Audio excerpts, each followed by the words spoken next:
Hello दोस्तों, स्वागत है आप सभी का एक और न्यू वीडियो में। दोस्तों, आज के इस वीडियो में हम बात करेंगे सिंपल सामतत्य तथा अवकलनीयता में लेक्चर नंबर 3 के बारे में। जैसा कि मैं आपको बता दूं, लेक्चर नंबर 1 में हमने सिंपल आपको क्या बताया है, वहां पर जितने भी जैसे सामतत्य में एक दो फार्मूला होते हैं, फार्मूले को मैंने बताया था। उसके बाद सामतत्य क्या होता है, क्यों होता है, कैसे होता है, सब डिटेल में बताया था। उसके बाद से अब देखिए आपको बता दें, जैसे इसमें क्या है, एग्जाम्पल बहुत ज्यादा है, ठीक है, और इसमें से इस सामतत्य में से केवल ही एक 5 नंबर का सवाल बन जाता है, हमेशा बन जाता है 5 नंबर का सवाल, 1 नंबर हमेशा का हमेशा बनता है। और जो अवकलनीयता पोर्शन है इसमें तो भाई बनता ही बनता है। तो इसलिए इसमें का प्रत्येक एग्जाम्पल और प्रत्येक क्वेश्चन उसको मैं पूरा का पूरा बताऊंगा। अब चूंकि एक चीज और, पिछले कई दिनों से आप लोगों का वीडियो नहीं आ रहा था, इसके पीछे क्या, मेरे को टाइम नहीं मिल रहा था। अब टाइम भाई मिलने लगा है। कोशिश ये करेंगे कि वीडियो को रेगुलर बनाया जाए, आप लोग का भी इंटरेक्शन रहे। आप लोग जब तक नहीं चाहेंगे तब तक कुछ नहीं होगा। आप लोगों को करना क्या है, जो मैं पढ़ाया रिवाइज कीजिए, मेहनत कीजिए, लगे रहिए, एकदम ताबड़तोड़ लगे रहिए, ठीक है ना। और समय भी अब देख ही रहे हैं, कहाँ पर आ गए हैं, आप सितंबर में आ गए हैं। तो अभी मैं 5वें चैप्टर पे हूँ। अक्टूबर, नवंबर, दिसंबर कोशिश कर, देखिए सिलेबस आप लोग टेंशन मत लीजिए, मैं सिलेबस भी कवर कराऊंगा, पीवाईक्यू भी सॉल्यूशन कराऊंगा, इंपॉर्टेंट पर सब कुछ होगा, ठीक। अब हम आते हैं डायरेक्टली एग्जाम्पल नंबर 1 पर। अब देखिए आपको बहुत सारे प्रश्न हो चुके हैं, ठीक, और कुछ सारे प्रश्नों को कैसे करना मैं सब कुछ बताया हूँ, इसलिए आप डे बाय डे प्रश्नों वाइज समझते रहिए। देखिए पहला प्रश्न है सिंपल सा, बोल रहा कि एफ एक्स इक्वल टू, पहला प्रश्न, x बराबर 1 पर फलन F x equal to 2x plus 3, F x equal to 2x plus 3 की सामतत्य की जांच कीजिए x बराबर 1 पर। देखिए अब मैं सिंपल आपको बता दूं, पहला प्रश्न है आप लोगों का कि F x equal to 2x plus 3 x बराबर 1 पर सामतत्य की जांच करनी है। देखिए इसके लिए मैं आपको ये बताया था कि भैया देखिए कोई भी फलन अगर दे रहा है तो आपको ये देखना है कि वहां पर लेफ्ट हैंड लिमिट और राइट हैंड लिमिट ये दोनों बराबर हो, राइट हैंड लिमिट और ये बराबर होना चाहिए एफ ऑफ एक्स के, यानी जो भी वैल्यू है x बराबर 1 पर है या x बराबर जितने पर भी है, यानी उस वैल्यू पर फंक्शन का पूरा मान ये तीनों आपस में बराबर होगा, तब जाकर इस चीज को मैं सॉल्व कर सकता हूं। तो इन दोनों को जब सिंपल 1 नंबर का प्रश्न आता है या फिर छोटा प्रश्न रहता है तो वहां पर इन दोनों को एक ही में मर्ज करके हम डायरेक्टली लिख देते हैं कि लिमिट x टेंड्स टू, जितना पे पूछ रहा है, मान लीजिए c पूछ रहा है, जितना भी पूछ रहा, और f ऑफ x ये बराबर होना चाहिए किसके, f ऑफ x के, ठीक है। अगर मान लीजिए f ऑफ a है, x है, जो भी चीज है ये उस चीज का, मैं 0 लेकर चल रहा हूँ, तो यहाँ पर मान लीजिए ये इस प्रकार से है। हमको इन दोनों को क्या करते हैं, छोटे प्रश्नों में डायरेक्टली मर्ज कर देते हैं। उसी प्रकार से हम यहाँ पर डायरेक्टली ये देखेंगे कि लिमिट, पहले लिख देंगे एक लाइन क्या लिखेंगे कि x बराबर 1 पर सामतत्यता की जांच, भाई जांच ही तो कर रहे हैं, जांच। तो अब हम डायरेक्टली लिखेंगे कि limit x tends to 1 f of x equal to, यहां से लिखेंगे फिर हम लिमिट x टेंड्स टू 1 और f ऑफ x कितना है 2x प्लस का 3, 1 को उठा कर रख देंगे तो कितना आएगा, आप बोलेंगे 2 1 3, यानी 2 इंटू 1 प्लस का 3, यानी आ गया यहाँ से 5, ठीक है। आप इस चीज को यहाँ पर एक बार और लिमिट लगा सकते हैं, जैसे जब वैल्यू को रख रहे हैं यहाँ पर लिमिट, चलिए लिख ही देते हैं x टेंड्स टू 1 और 2 इंटू 1 प्लस का 3, यानी ये आ गया कितना 5। हम यही देख रहे हैं कि जब इस चीज का वैल्यू निकला तो यहाँ से आ गया कितना 5 आ गया। फिर उसके बाद हमको एक चीज और निकालना है, क्या चीज, आप लिखेंगे कि भैया हमको f ऑफ x की वैल्यू चाहिए, f ऑफ x की वैल्यू चाहिए। तो अब यहाँ से आप लिखेंगे कि f of x equal to कितना है 2x प्लस का 3 और f ऑफ हमको चाहिए 1 का वैल्यू, ये चीज आ गया यहाँ से 5। अब लिखेंगे आप चूंकि एल नहीं लिखेंगे, limit x tends to 1 f of x बराबर है f ऑफ x के, इसलिए यह 1 पर सामतत्य है, ठीक है, यह 1 पर सामतत्य फलन है, ठीक। बहुत ही आसान प्रश्न, सिंपल छोटा प्रश्न है ना, इसीलिए। अब आते हैं हम दूसरे नंबर एग्जाम्पल पर। देखिए सर एग्जाम्पल ही चल रहा है, दूसरे नंबर एग्जाम्पल पर। दूसरा एग्जाम्पल है, बोल रहा है कि सिंपल काम जांच कीजिए कि क्या फलन F x equal to X square, जांच कीजिए फलन F x equal to X square X बराबर 0 पर संतत्य है। तो आप कहेंगे इसको हमको जांच करना है, सिंपल प्रोसेस यही लगाएंगे। आप लिखेंगे एक्स बराबर 0 पर सातत्यता की जांच करने पर, 0 पर सातत्यता की जांच, सातत्यता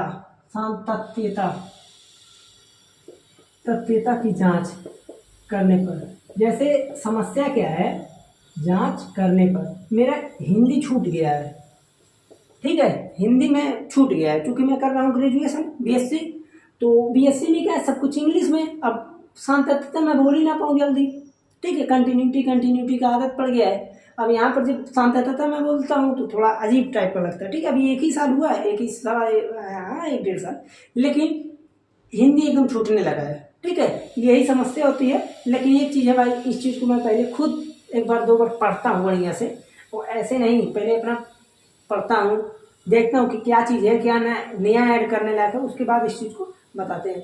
जैसे क्या जो रियलिटी है वो रियलिटी मैं बताता हूँ, फेंकने वाला काम नहीं करने का। तो x बराबर 0 पर सातत्यता की जांच करेंगे। तो जांच करने के लिए सिंपल काम करेंगे क्या, देखिए लिमिट, फिर उसके बाद यहाँ से हम लिख देंगे क्या चीज, x tends to 0 f of x की वैल्यू कितना आएगा, तो आप सिंपल क्या लिखेंगे, चलिए नीचे लिखते हैं। तो यहाँ से हो जाएगा limit x tends to 0 f of x equal to, आप कहेंगे x स्क्वायर, वैल्यू को रखेंगे तो आ गया 0। फिर उसके बाद हमको चाहिए क्या, f ऑफ x की वैल्यू, तो आप लिखेंगे f of x equal to X square, f of 0 बराबर 0, ठीक है, सिंपल ये चीज हमारा आ गया। फिर वही चीज लिखेंगे क्या कि एफ एक्स कहाँ गया, हाँ, चूंकि limit of x 0 F x equal to X square, यानी ये दो है, दोनों क्या है आपस में बराबर है, इसलिए फलन x बराबर 0 पर सातत्य है। देखिए मैं आपको एक चीज और बता दूं, जैसे इस चीज को जो भी सवाल दिया है, आप यहाँ से इसको दो पोर्शन में भी कर सकते हैं, यानी जो ये आप इसमें कर रहे हैं, आप इसको एलएचएम में लिखेंगे तो limit x tends to 0 minus आप एफ एक्स लिखेंगे, ठीक है, और इस चीज को लिखेंगे limit x tends to 0 plus f of x लिखेंगे। ओके, तो ये सब चीज को थोड़ा ध्यान दीजिएगा, और ये हम बड़े प्रश्नों में करेंगे, छोटे प्रश्नों में करने से कोई फायदा नहीं है, ठीक। ये सिंपल सीधा साधा 1-2 नंबर वाले प्रश्न है। वैसे भी मैं आपको बता दूं जल्दी ये वाला केस नहीं देता है, ठीक है, और आप अगर चाहते हैं तो अभी मैं आगे जब सवाल को बता रहा हूं आप उस चीज को कंप्रोमाइज करके समझ भी सकते हैं। जैसे अब हम चलते हैं तीसरे नंबर एग्जाम्पल पर। देखिए तीसरा नंबर समझने वाला चीज है, तीसरा नंबर समझने वाला चीज है, इस चीज को मैं डिटेल में समझाऊंगा, थोड़ा डिटेल समझाऊंगा, क्यों, क्योंकि बहुत ज्यादा इंपॉर्टेंट है बाद में, ताकि कहीं समस्या ना हो। जैसे देखिए तीसरा नंबर प्रश्न है कि मॉड x की सातत्यता के विषय में बताइए। मॉड x बराबर, या तो आप यहाँ पर दिया है कि x बराबर 0 फलन F x equal to mod x, फलन एफ एक्स इक्वल टू क्या है मॉड x, इसके सातत्यता की जांच करना किस पर, 0 पर। देखिए और सातवां प्रश्न है कि क्या मॉड x संतत फलन होता है। अब मैं आपको बता दूं, देखिए मॉड x का पहले अगर डायग्राम देखें तो कुछ इस प्रकार से बनता है, ये 0 है, ठीक, मॉड x का ये है, आप कहेंगे ऐसा है। अब यहाँ पर तीसरा हम लिख देते हैं, देखिए तीसरा से रिलेटेड ये आपका सातवां है, मैं तीसरा प्रश्न बोल देता हूं। तीसरा प्रश्न है कि x बराबर 0 पर फलन F x equal to mod x के सातत्य पर विचार कीजिए। और सातवां प्रश्न है कि क्या f x equal to mod x द्वारा परिभाषित फलन एक संतत फलन है। अब इसको आप समझिए, दोनों को मैं सोच रहा हूं दोनों पोर्शन यानी एलएचएल आरएचएल दोनों को लेकर चलो। तो देखिए आप डायरेक्टली लिखेंगे कि भैया एफ एक्स इक्वल टू कितना दिया है, आप बोलेंगे मॉड x। मॉड x का डिफिनेशन क्या होता है, आप कहेंगे सिंपल प्रोसेस से अगर देखें तो ये होता है कि माइनस x कब होता है, जब x is less than 0, x is less than 0, और एक होता है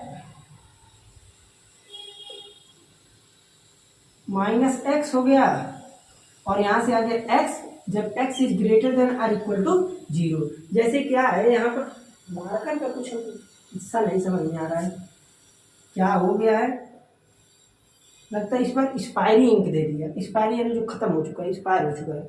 चलिए देखिए ये चीज हो गया, ये होता है इस चीज का डिफिनेशन। अब यहाँ पर हम क्या करेंगे, अब यहाँ पर हम अच्छे प्रकार से जांच करेंगे। तो देखिए फलन जब जिस चीज पर टूटता है, यानी जिस न्यूमेरिकल पर, जिस अंक पर टूटता है, या जिस जगह हमको टूटता हुआ लगता है ऐसा, उसी जगह पर हम चेक करते हैं कि संतत है कि नहीं। जैसे जब अभी आप देखेंगे, अभी आप एग्जाम्पल अगर आप पूरा देख गए तो मैं एकदम गारंटी ले रहा हूँ आप हर कोई मॉडल का समझ जाएंगे। अगर कोई कांस्टेंट फंक्शन है इस प्रकार से, तो आपको जांच करने की आवश्यकता ही ना है भाई, यहाँ से यहाँ तक कोई समस्या ना है, हमको केवल यहाँ देखना है दोनों कोनों पर, ठीक है। तो इसीलिए हम फलन जहां टूटने की संभावना लगती है हमको वहीं चेक करते हैं, हर जगह चेक करने से कोई फायदा नहीं।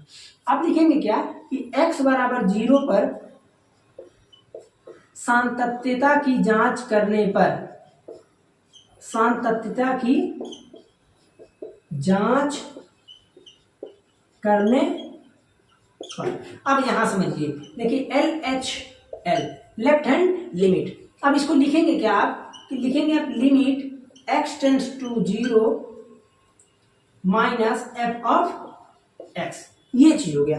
फिर उसके बाद आप लिखेंगे कि लिमिट x टेंड्स टू, देखिए एक चीज समझिएगा, जैसे यहां पर हम ये देख रहे हैं, इस चीज को मैं क्या मानता हूं कि मान लेता हूं, माना x बराबर 0 माइनस h। 0 माइनस h का मतलब क्या है, जैसे हम एक चीज और लिखिए, पहले इसको समझिए। देखिए अब लिमिट विमिट हम पढ़ा चुके हैं, इसलिए मैं दोबारा नहीं पढ़ाना चाहता हूँ। जैसे x टेंड्स टू 0 माइनस का तात्पर्य ये हुआ कि जब हम लेफ्ट हैंड लिमिट, जैसे ये यहाँ पर है, मान लीजिए यहाँ पर हमको पहुंचना है, तो हम क्या कह रहे हैं, लेफ्ट टू राइट, लेफ्ट ये होता है, लेफ्ट साइड से हम इधर से चल रहे हैं, लेफ्ट से इधर से चल रहे हैं, हमारा ये है पोजीशन 0, ठीक है। तो जैसे जैसे हम इधर से चलेंगे, इधर से जैसे जैसे हम चलेंगे, हम ये देख रहे हैं कि धीरे धीरे धीरे धीरे धीरे पहुंच रहे हैं, लेकिन कहाँ भाई, 0 से कम पर ही पहुंचेंगे, 0 पर पहुंचेंगे डिफाइन ही रहेगा फंक्शन। तो 0 से हम हमेशा कम पर ही आएंगे, और जब 0 से कम पर ही आएंगे तो इसलिए यहाँ पर 0 माइनस लगाते हैं, LHS समझने के लिए भी, आसानी के लिए भी। इसी प्रकार से जब आप RHS को चेक करेंगे तो RHS में क्या लिखेंगे, limit x tends to 0 plus f of x। अब इसको समझिए, ये बहुत ही इंपॉर्टेंट चीज है। x बराबर 0 माइनस h टेंड्स टू 0। अब सुनिए, जैसे अब यहाँ पर है इतना डिस्टेंस है, मान लीजिए h, मान लीजिए जैसे जैसे हम h को बढ़ा रहे हैं, कहाँ, 0 की तरफ, जैसे जैसे h को मैं 0 की तरफ बढ़ा रहा हूँ, जैसे जैसे जैसे जैसे मैं 0 की तरफ बढ़ा रहा हूँ, वैसे वैसे मैं ये देख रहा हूँ कि मैं अपने फंक्शन के नजदीक पहुंच रहा हूँ, अपने फंक्शन के नजदीक पहुंच रहा हूँ। जैसे जैसे 0 की तरफ बढ़ रहे हैं वैसे वैसे फंक्शन के नजदीक पहुंच रहे हैं, इसीलिए यहाँ पर इस चीज को हम सपोज करके चलते हैं। ओके, ये चीज है यहाँ पर इसका मेन रहस्य। फिर उसके बाद आप लिखेंगे भाई लिमिट x टेंड्स टू 0 और फलन है fx। तो अब देखिए, अब समझिए, 0 माइनस हम किस पे अप्रोच कर रहे हैं, आप कहेंगे 0 पर। 0 से कम कौन है, 0 से कम कौन है, आप कहेंगे भाई x लेस देन 0, x जो है लेस देन 0 है, 0 ना तो है ना तो 0 से बड़ा है, 0 से कम है, यानी हम यहाँ पर किस फंक्शन को उठाएंगे, इस फंक्शन को। तो आप लिखेंगे x टेंड्स टू 0 और यहाँ पर क्या लिखेंगे, माइनस का x, ठीक, ये चीज आ गया। फिर उसके बाद अब देखिए 0 माइनस था, माइनस वाला किस्सा हमने खत्म कर लिया, इसलिए यहाँ पर आ गया ये चीज, ठीक। अब वैसे भी हम एक लाइन डायरेक्टली, जैसे आपको थोड़ा सा समझाने, यहाँ 0 कंफ्यूज मत होइएगा। जैसे अगर कहीं दे दिया limit x tends to 1 minus f of x, मान लीजिए f ऑफ x में x है, तो यहाँ पर इस चीज को मैं जब सॉल्व करता हूँ तो limit h tends to 0, h tends to 0, ये डायरेक्टली h टेंड्स टू हम कहाँ करा देते हैं, 0 की तरफ। h टेंड्स टू 0 जैसे कराएंगे तो f ऑफ x मैं क्या लिया हूँ, x, तो यहाँ पर x की जगह हम 1 माइनस h रख देते हैं, डायरेक्टली करते हैं इस चीज को। अगर आप भाई थोड़ा सा ना समझ सकते हैं तो लिख दीजिए लिमिट h टेंड्स टू 0 और f ऑफ x में x रखिए, फिर उसके बाद ये प्रोसेस कीजिए, ठीक, तो भी सही है। तो इसलिए यहाँ पर x टेंड्स टू नहीं, h टेंड्स टू 0 जैसे ही हम लिखेंगे, h हमारा जैसे 0 की तरफ कर रहा है तो x हमारा क्या हो जाएगा, 0 माइनस h हो जाएगा। इसीलिए यहाँ पर चलिए एक लाइन और बढ़ा लेते हैं, लिमिट h टेंड्स टू 0 और माइनस 0 माइनस h, यानी ये हो गया प्लस, और h की वैल्यू रखेंगे तो 0, यहाँ से आ गया 0। अब यही चीज RHS में जब चलेंगे तो मानेंगे क्या कि माना x equal to 0 plus h. H tends कर रहा है कहाँ की तरफ, 0 की तरफ। एच हमारा जैसे 0 की तरफ जाएगा हम अपने फंक्शन के पास पहुंचेंगे, तो यहाँ से आ जाएगा लिमिट एच टेंस टू 0 और एफ ऑफ एक्स। अब क्या लेंगे, अब 0 से बड़ा में कौन सा है, आप कहेंगे x, तो यहाँ से हमने ले लिया क्या x, तो लिमिट एच टेंस टू 0 और ये हो जाएगा 0 प्लस एच। एच का वैल्यू 0 रख देंगे तो 0 आ गया। अब उसके बाद ये दोनों तो बराबर हो गए, अब हमको क्या चाहिए, फंक्शन की वैल्यू चाहिए। तो अब आप लिखेंगे कि f of x equal to, तो f of x equal to कौन सा फलन लेंगे बताइए, सोचिए थोड़ा सा तब बताइए। आप कहेंगे ऐसा है, जब हम एफ ऑफ एक्स की बारी आएगी तो एफ ऑफ एक्स में हम क्या लेंगे, सिंपल काम भैया, हमको दिख रहा है कि 0 के, तो अब आप लिखेंगे f of x equal to क्या लेंगे हम, एक्स लेंगे। एफ ऑफ 0 का मान कितना हो जाएगा 0, तो अब आप लिखेंगे कि चूंकि एल एच एल बराबर है आर एच एल बराबर है एफ ऑफ 0, एफ ऑफ 0, इसलिए फलन संतत है। ये भी लिख सकते हैं कि फलन 0 पर संतत है। ठीक, ये रहा आप लोगों का 3 नंबर और 7 नंबर सेम ही है। अब हम चलते हैं किस पे, 4 नंबर पे। देखिए 4 नंबर को मिटा दिए भाई, 4 नंबर को थोड़ा समझिएगा। जैसे जो 4 नंबर प्रश्न है, अगर हम चाहें तो हमको बताने की आवश्यकता ही ना है। क्यों, क्योंकि 4 नंबर प्रश्न बोल रहा है दर्शाइए कि फलन F x equal to x cube plus का 3, एक्स क्यूब प्लस का 3, फिर उसके बाद 1, फिर एक्स बराबर नहीं है 0, एक्स बराबर 0। अब देखिए ऐसे अगर फलन आपको मिल जा रहे हैं, आप क्या करेंगे, आप लेंगे LHL RHL लेंगे। क्यों लेंगे भाई LHL RHL, हम ये देख रहे हैं कि LHL सॉरी भाई LHL यानी लेफ्ट हैंड लिमिट और राइट हैंड लिमिट जैसे ही हम देख रहे हैं, तो हमको यहाँ पर क्या दिख रहा है, आप कहेंगे कुछ ना भाई, सिंपल काम, 0 के अलावा दोनों पर वैल्यू, भाई अगर मान लीजिए ये 0 है, 0 के अलावा इधर और इधर दोनों तरफ की वैल्यू यही है, तो अगर दोनों केस में मैं अगर LHL RHL भी लेकर करता हूं तो भी मेरा सेम ही आएगा, और अगर मान लीजिए मैं इस तरह से कर दूं तो भी सेम आएगा। तो या तो आप LHL RHL करके कीजिए, या तो आप डायरेक्टली लिखिए क्या चीज, limit x tends to 0 f of x, directly x tends to 0 कराइए, एफ ऑफ एक्स की वैल्यू रखिए, काम हो गया।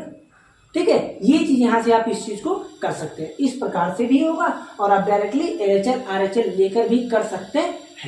ठीक, तो इसलिए मैं दोनों प्रोसेस बता दे रहा हूँ, जो मन करेगा वो कीजिएगा। अब यहाँ पर मान लीजिए ऐसे अगर हमको करना है limit x tends to 0 f of x, तो अब आप लिखेंगे क्या, लिमिट x टेंड्स टू 0, तो h कराएंगे टेंड्स 0 की तरफ, और चलिए x वाला ही चलिए, x tends to 0 f of x में रख देंगे एक्स क्यूब प्लस का 3, रखेंगे वैल्यू तो आ जाएगा 0, सॉरी 3 आएगा, आ गया कितना, 3 आ गया। फिर उसके बाद हम ये देख रहे हैं, यहाँ पर देखिए कोई कंफ्यूजन नहीं होना चाहिए, लिमिट x टेंड्स टू 0, अगर मैं यहाँ पर मानता LHL RHL तब h टेंड्स टू 0 कराता, ये समझिएगा, नहीं तो आप h टेंड्स टू 0 मत लिखिएगा।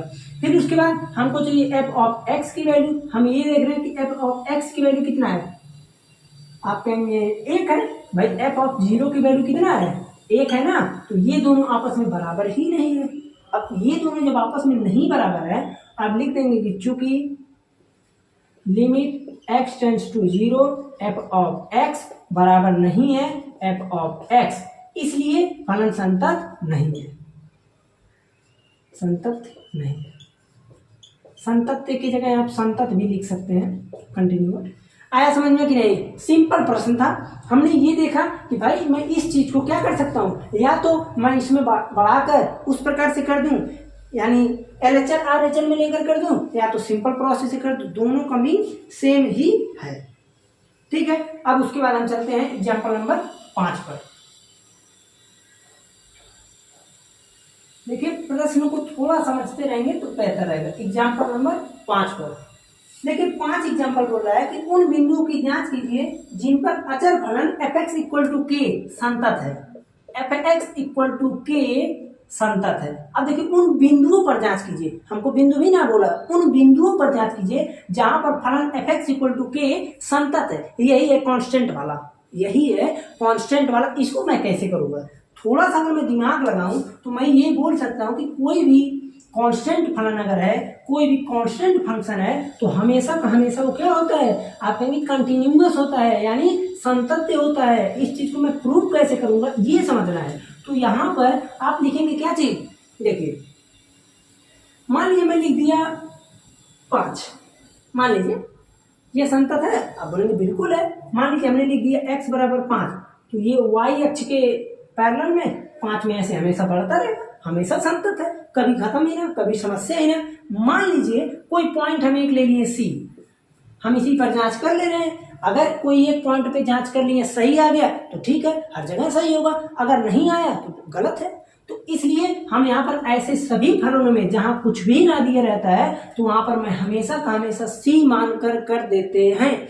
इसलिए आपको ध्यान ये देना है कि अगर कहीं भी नहीं दिया है तो आप किस पे जांच करेंगे, C पर। आप लिखेंगे कि x = C पर सातत्यता की जांच करने पर, की जांच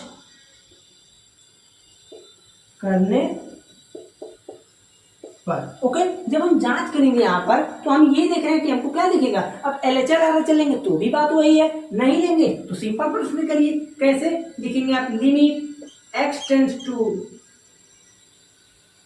C के तरफ और f(x), फिर आप लिखेंगे कि भैया यहाँ पर जो limit x tends to C तो ठीक है, f(x) की वैल्यू है k, और मैं जब कोई कांस्टेंट आ गया, जब उसमें कोई चीज रखने की जगह ही नहीं है तो हम कैसे रखेंगे भाई। अगर मान लीजिए मेरे पास कोई चीज है, अब मैं 2 ही रख सकता हूँ मैक्सिमम, अगर मेरे पास 2 है पहले से तो मैं तीसरा क्यों लूँ।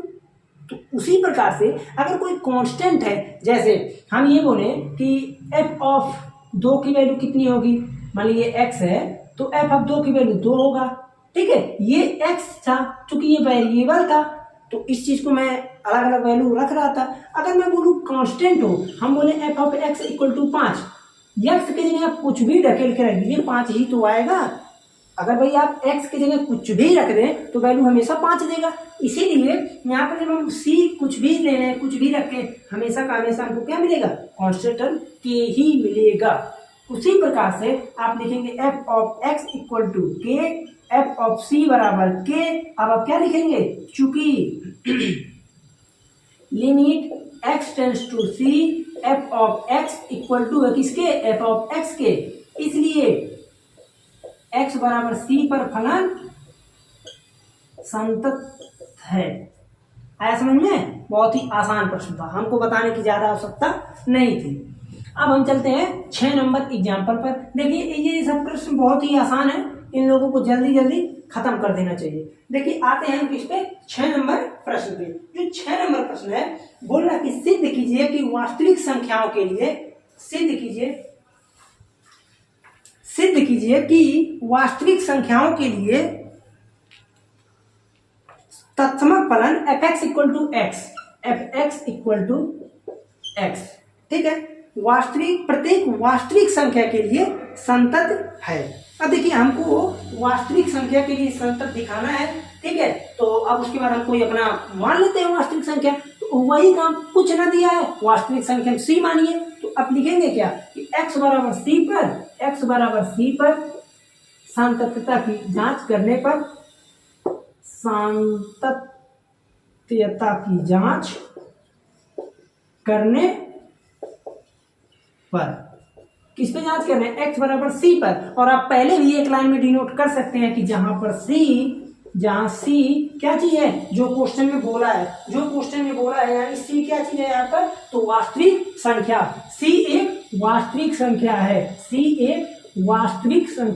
है, ये चीज हमें यहाँ पर पता चल गया है। अब ये बताइए, जब इसको हमको प्रूव करना है तो ये बताइए हमको कुछ बताने की आवश्यकता है। आप बोलेंगे बिल्कुल नहीं, क्यों, क्योंकि आप डायरेक्टली लिखेंगे कि limit x tends to C, f(x), फिर लिखेंगे आप limit x tends to C, f(x) की वैल्यू है x, ठीक है। और जब C है तो आप लिखेंगे डायरेक्टली ये आ गया C। क्यों, क्योंकि जो भी आप ये देखेंगे क्या चीज है, तत्समक फलन जो होता है, जो वैल्यू आप रखते हैं वही आपको दिखता है। जैसे कि आप शीशे के सामने खड़ा हुए, जो शीशे के सामने खड़ा होगा वही आपको दिखेगा। आप खड़ा हुए आप ही दिखेंगे, आप खड़ा हुए तो आपके घर का कोई और नहीं दिख जाएगा। अरे मान लीजिए बगल में न खड़ा हो तो बाद में कहिएगा नहीं बगल में खड़ा तो कोई और दिख गया, तो ये ना। अगर मान लीजिए अब जैसे मैं यहाँ पर पढ़ा रहा हूँ तो मैं आपको आप अगर देख रहे हैं तो मैं ही तो दिखूंगा कि कोई और दिख जाएगा। तो इसलिए वही होता है, आपको एक प्रकार से समझिए क्या चीज नहीं पता, तत्समक फलन। ठीक, अब आते हैं किस पे, आप लिखेंगे f of x equal to क्या चीज दिया है एक्स, तो एफ ऑफ सी की वैल्यू कितनी आ जाएगी सी। ओके, ये चीज यहां से भी आ गया। आप क्या लिखेंगे, चूंकि यहां पर लिख देंगे कि limit x tends to c f of x equal to f of x. ठीक, ये चीज आ गया। अब लिख देंगे वही काम, इसलिए फलन सी पर संतत है। देखिए एक चीज और बता दें, मैं बहुत लोगों को देखा, चूंकि ये क्या था, हमेशा मैथ को जो है तो बड़ा बोरियत टाइप से पढ़ाते हैं। मैं कई सारों को देखा, बहुत लोगों को, तो अधिकतर लोग क्या करते हैं, बोरियत टाइप से पढ़ाते हैं। हमको बोरियत टाइप बढ़िया नहीं लगता है भाई। मैथ वैसे बच्चे डरते हैं, आप लोग इंटर वाले हैं वैसा डरते हैं। जब आप हायर लेवल में पढ़ने आएंगे मैथ, तब आपको पता चलेगा कि मैथ का क्या वैल्यू है और क्या पहचान है मैथ की। ठीक है, और जब यहाँ पर देखेंगे तब आपको लगेगा ये सब बहुत आसान है। ठीक, अगर आप 2 साल 1 साल 2 साल ग्रेजुएशन कर लेते हैं तो आपको मैथ 11-12 का कुछ ना, आप चाहे जो पढ़ा देंगे। इसलिए आपको समझना है कि मैथ को इंटरेस्टिंग बनाने के लिए जो भी मैं कर रहा हूँ, बस थोड़ा मनोरंजन लगे ताकि बोरियत ना हो, और क्लासेस को अच्छी प्रकार से जब देखेंगे तब समझ में आएगा। ठीक, अब मान लीजिए इस मुँह भागुआ घातन लेकर बैठ गए हैं तो कैसे समझ में आएगा। मुँह गिरौना आदमी कभी कुछ समझ पाएगा, नहीं समझ पाएगा, और मैथ तो खास करके नहीं समझ में आएगा। ठीक है, इसलिए आप कोशिश ये कीजिए कि मैथ सब्जेक्ट को जितना आप अच्छे प्रकार से पढ़ेंगे, आराम से पढ़ेंगे, वही सही है। ठीक, इसलिए मैथ को लेकर बैठिए। अब देखिए, पहले कुछ लोग क्या करेंगे, मुंह गिरा कर बैठ जाएंगे, एक सवाल लगाएंगे खत्म। इसलिए आपको सवाल जो भी चीज़ लगाना है आप करते क्या है। मान लीजिए मैं आज सोचा मैं 1 से लेकर 10 तक लगाऊंगा सवाल, मैं सोच लिया। ठीक है, हमको पहला सवाल आ गया, बहुत खुश हुए।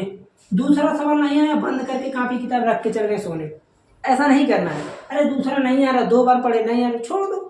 तीसरा लगा लो, चौथा लगाओ, 5वां लगाओ, नहीं आ रहा है छोड़ दो, एक बार देख तो लो, कम से कम बहुत सारे प्रश्न आ जाएंगे। ऐसा नहीं करना है, ठीक है ना। आपको इसीलिए सब कुछ एकदम अच्छी प्रकार से करेंगे तब मजा आएगा, नहीं तो फिर वही बात हुआ। ठीक है, तो देखिए 6 प्रश्न तक हो गए, 7वां आपका पहले से ही हुआ है, यानी वही मॉड वाला था।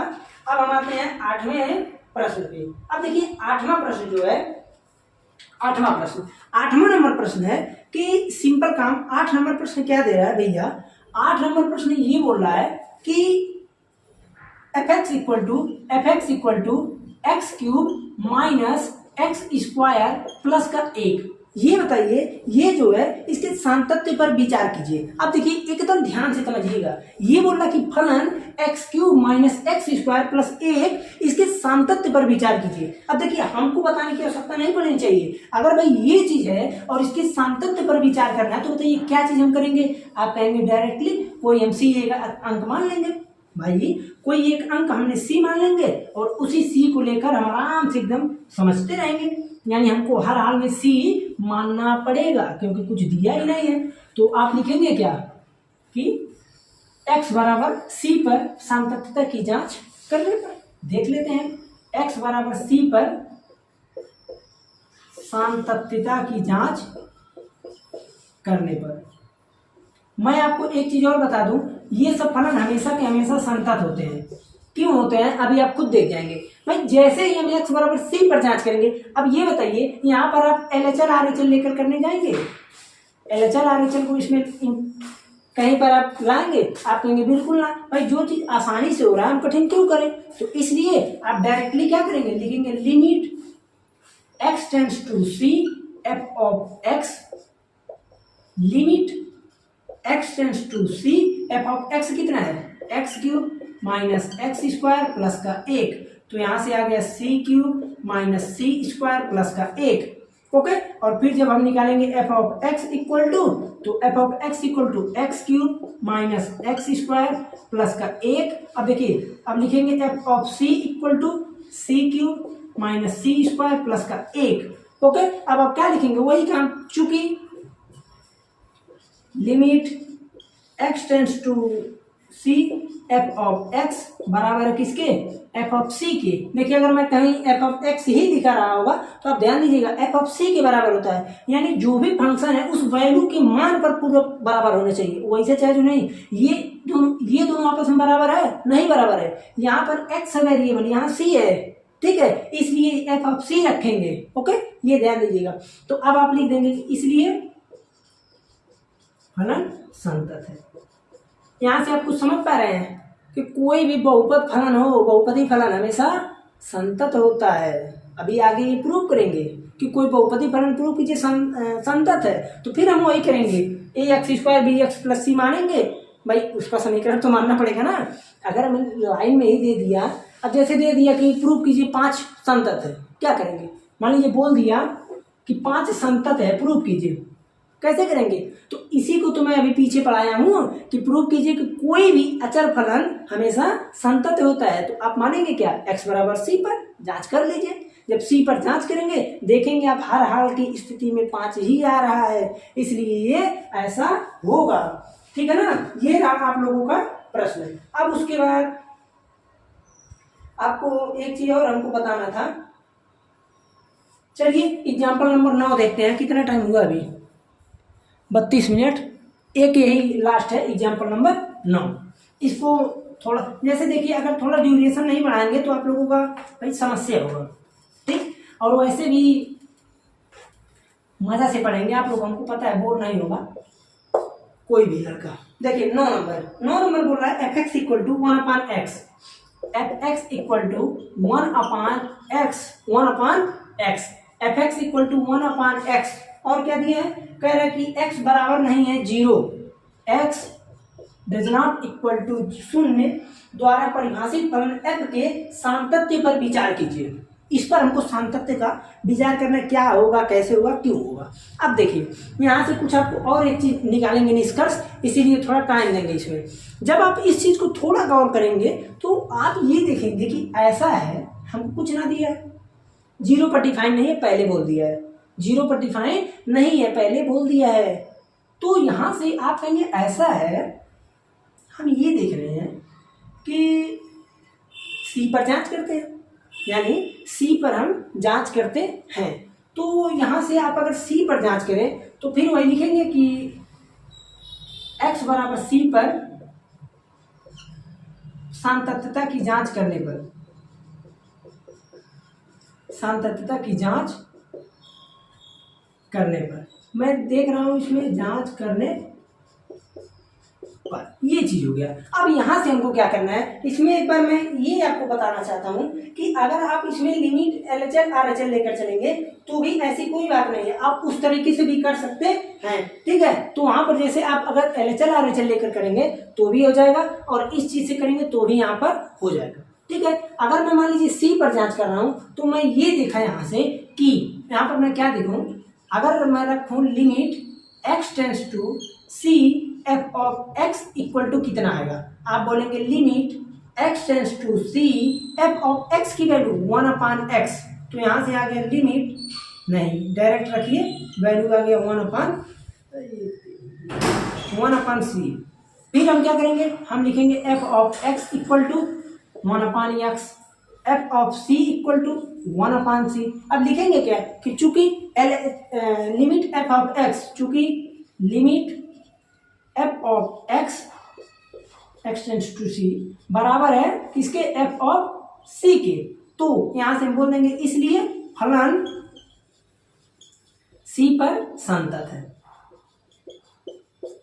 अब देखिए एक चीज मैं आपको बताना चाहता हूं, ध्यान से समझिएगा।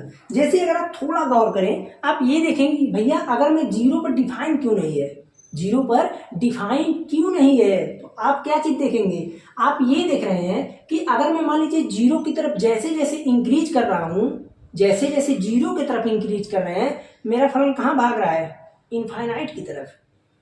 गौर कीजिए थोड़ा, जैसे F x equal to 1/x। आपका सवाल खत्म हो गया। जितने लोगों को केवल सवाल देखना है तो ठीक है, वो अपना भगा लेंगे, बाद में देख लेंगे। यहाँ पर हमको ये समझाना है कि यहाँ पर एक नया टर्म का समझ लीजिए एक परसेंट इन्वॉल्विंग होता है। नया टर्म कैसे आ गया ये समझिए। यहाँ से मान लीजिए डायरेक्ट सबको पता है 1/0 इनफाइनाइट होता है, लेकिन समझिए जैसे जैसे हम जैसे मान लीजिए अगर हम एच वाला टर्म ला दें, LHL RHL ला दें, LHL RHL ला दें, समझिएगा, केवल ये समझने के उद्देश्य से है। तो जैसे ही हम LHL ला देते हैं तो हम क्या मानते हैं कि भैया जो भी चीज़ है वो 0 माइनस यानी 0 से थोड़ा सा कम, 0 से थोड़ा सा कम, और यहाँ पर 0 से थोड़ा सा ज़्यादा, 0 से थोड़ा सा ज़्यादा। तो हम ये देख रहे हैं कि यहाँ पर क्या हो रहा है, यहाँ पर क्या हो रहा है। आप कहेंगे ऐसा है, समझिएगा, जैसे जैसे हम h की वैल्यू, जैसे इसको मैं क्या मानूंगा, x बराबर मैं मानूंगा 0 माइनस एच, x बराबर 0 माइनस एच। जैसे जैसे हमारा h टेंड्स करेगा 0 की तरफ, जैसे जैसे हमारा h टेंड्स करेगा 0 की तरफ, हमारी पूरी वैल्यू कहाँ भागेगी भाई। जैसे जैसे हम मान लीजिए जा रहे हैं किसी के पास और वो कहाँ भाग रहा है, हमसे दूर। जैसे जैसे मान लीजिए यहाँ पर कोई एक बिल्ली है, मैं यहाँ हूँ, मैं पहुँचा बिल्ली के पास, ये गई और यहाँ, मैं पहुँचा यहाँ, ये और ऊपर, मैं यहाँ, ये और दूर, मैं यहाँ, ये और दूर। तो उसी प्रकार से जैसे जैसे हम h की वैल्यू को बढ़ा रहे हैं, अपने आप ये पूरा फंक्शन कहाँ जा रहा है, इनफाइनाइट की तरफ जा रहा है। इसीलिए आप NCERT की बुक में देखेंगे तो वहाँ डायरेक्टली दिया है कि यहाँ पर f का किस प्रकार से खोज किया है, किस प्रकार से f एक नया इनफाइनाइट टर्म को ला रहा है। इस चीज को समझिए। जैसे जैसे हम h की वैल्यू को बढ़ा रहे हैं, जैसे जैसे h की वैल्यू, मान लीजिए h की वैल्यू किस प्रकार से हम समझा दें, सिंपल प्रोसेस है। मान लीजिए h की वैल्यू हम जैसे जैसे 0 की तरफ जा रहे हैं, अब 0 की तरफ अगर जा रहे हैं तो आप ये देखेंगे h की वैल्यू, जैसे देखिए मैं आपको एक थोड़ा सा आपको अगर समझाना चाहूँ तो इसमें एक चीज़ दिया है। जैसे देखिए यहाँ पर ये दिया है कि जैसे जैसे हम 0 की तरफ जा रहे हैं, मान लीजिए ये है, ठीक है, हाँ, जैसे जैसे हम 0 की तरफ जा रहे हैं, मान लीजिए हम 1 से अगर शुरू करें और इस पे हम हमारा करस्पॉन्डिंग वैल्यू जैसे एक ग्राफ भी दिया है, अगर आप इसको समझ रहे हैं तो और बेहतर है। मान लीजिए ये पहुँचाया 100 पे, फिर हम देखें कि 0.001 किए तो फिर ये पहुँचाया 1000 पे, ठीक है। इसी प्रकार से इसको बढ़ाते जाएं तो 10⁻⁻n करें तो ये पहुंच रहा है 10⁻n पर। अब इस चीज को समझिए, जैसे जैसे h टेंड्स टू 0, जैसे अब यहाँ पर ये h टेंड्स टू 0 का मतलब समझ रहे हैं कि नहीं आप लोग। जैसे भाई अगर यहाँ पर हमारा कोई है जो जिस पर डिफाइन नहीं है, h टेंड्स टू 0 का मतलब ये डिस्टेंस, मैं यहाँ खड़ा हूँ, ये डिस्टेंस क्या होता है, ये डिस्टेंस। तो अगर मैं मान लीजिए जैसे जैसे मैं करीब जाऊं, जैसे जैसे मैं करीब जाऊं तो h का मान घटेगा कि नहीं, आप कहेंगे बिल्कुल घटेगा। तो h घटने का तात्पर्य ये हुआ कि h को हम कहाँ की तरफ टेंस कर रहे हैं, 0 की तरफ। और जैसे जैसे हम h को 0 की तरफ टेंस कर रहे हैं तो हम ये देख रहे हैं कि भैया 0.1 रखें तो हमको 1 मिला, 0.001 रखें ये चीज तो हमको 100 गुना दूर भाग गया, 0.001 रखें तो 10⁻³ गुना भाग गया, ठीक है। और यहाँ पर हम ये देखें, हम यहाँ थोड़ा सा देखें तो 10⁻⁻² रख रहे हैं तो 10⁻² दूरे भाग रहा है, 10⁻² गुना दूरे भाग रहा है। तो इसी प्रकार से 10⁻⁻n रखें तो 10⁻n दूर भाग गया। यानी जैसे जैसे हम 0 की तरफ भाग रहे हैं, हमारी पूरी वैल्यू कहाँ पर भाग रही है, इनफाइनाइट टर्म की तरफ भाग रही है।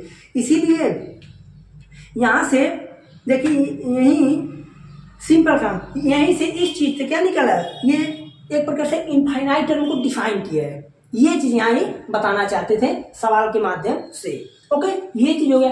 RHL का केस भी आपको पता होना चाहिए। RHL में क्या है, जैसे यहाँ पर क्या है 0+h, जैसे जैसे हम 0+h करेंगे वैसे वैसे हमारा मान बढ़ेगा। यहाँ पर सब प्रोसेस में निगेटिव में आ जाएगा, ठीक है। ये चीज है, बस आपको हमको ये समझाने का उद्देश्य था कि यहाँ पर हमको क्या समझाना है, सिंपल प्रोसेस से आपको इनफाइनाइट टर्म की एक प्रकार से डिफिनेशन समझाना था कि जैसे जैसे हम x की तरफ बढ़ते हैं वैसे वैसे हमारी वैल्यू बढ़ती जाती है इनफाइनाइट टर्म की तरफ, ठीक, ये समझाना था। RHL में दोनों यही सेम होता है, बस 10⁻⁻n होता है अपान -10⁻n हो जाता है, ठीक, ये डिवाइड नहीं रहेगा, ठीक, ये केस है। ओके, LHR RHR का यही किस्सा चलता है। ठीक, तो इसमें आप लोगों को हो गया एग्जाम्पल नंबर 9 नंबर तक, 9 नंबर एग्जाम्पल तक आपका हो गया। और वैसे भी अगर टाइम देखा जाए तो चलिए ठीक है, अगले लेक्चर में जब हम मिलेंगे तो अगले लेक्चर में क्वेश्चन कोशिश करेंगे कि 10 से आगे थोड़ा और बढ़ा दिया जाए। तो चलते हैं, मिलते हैं फिर अगले लेक्चर में। कोई अगर समस्या हो तो कमेंट में बताइएगा, उसका निवारण अवश्य कर देंगे।